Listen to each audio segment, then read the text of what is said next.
Oh, okay. This was me, I think it was my first day of primary school. Just hanging on the railings. I think I was the cheekiest monkey. I always got in trouble the most, got bored quicker than other people.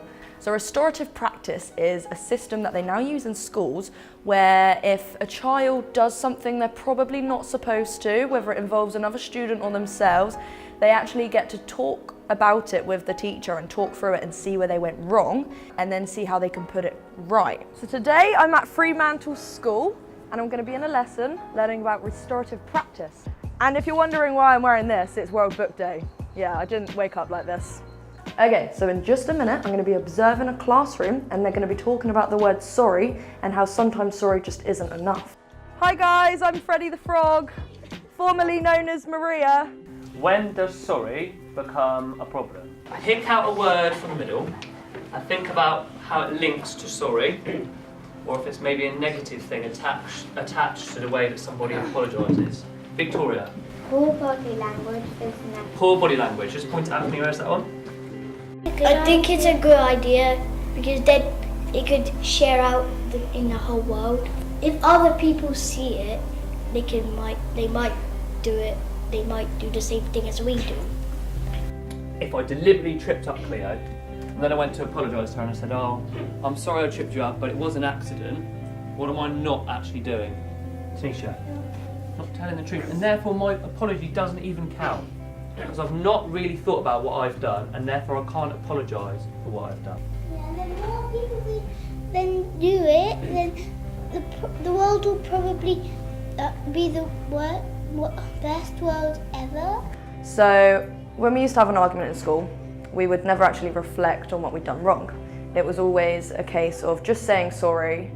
So being able to, for these kids to be able to recognise what they've actually done wrong means that they possibly won't do it again, hopefully, we hope. It's clear to see restorative practice is working well in primary schools, but what about in our secondary schools? I'm heading to Oasis Mayfield Academy to find out. Today, I'm going to be meeting some kids who are accessing the Phoenix provision. The Phoenix Room is developed for children who are struggling in mainstream schooling. It's a safe space for them to go and receive one-to-one support. Okay, so tell me what kind of things you do in restorative practice in Phoenix.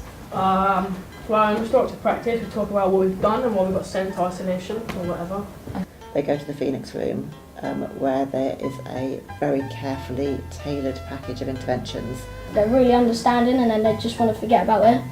And then you just kind of shake their hand and it's all forgotten. So we have been using restorative practice at Oasis Mayfield for must be a couple of years now. It kind of runs through everything that we do, so it runs through all of the language that we use. I think it's good that you guys have this Phoenix system though, because when I was in school we would just get sent to isolation and that's where we were for like weeks on end. And then we didn't change and then we didn't know where we were going wrong. As young people, they're used to being given tools and language to enable them to resolve issues in a constructive way. I think that can only benefit them all through their lives. I think restorative practice is like really helpful to the students that need it the most, and like it sort of helps us reconnect back with people in the sense that it brings the community closer together as well. I think they've just got more self-awareness, I'd say. They're very much aware of what it is they need to do differently. Restorative practice helps you like learn from what you've done and like make you understand rather than just be like sat there like brewing over it and not knowing what you've been in trouble for. I feel really understood in this school. Like I feel like people get me and they like respect my way of doing things and they don't judge me from the way that I approach my situations. I think in many ways it's about benefiting the students as they move through life, because I think that restorative practice is something that enhances people's ability to have constructive relationships. Emotions sometimes do get a bit heightened and they get to you, but... Yeah, and then you say things you don't want to say. Yeah, that's the worst thing, when you're angry.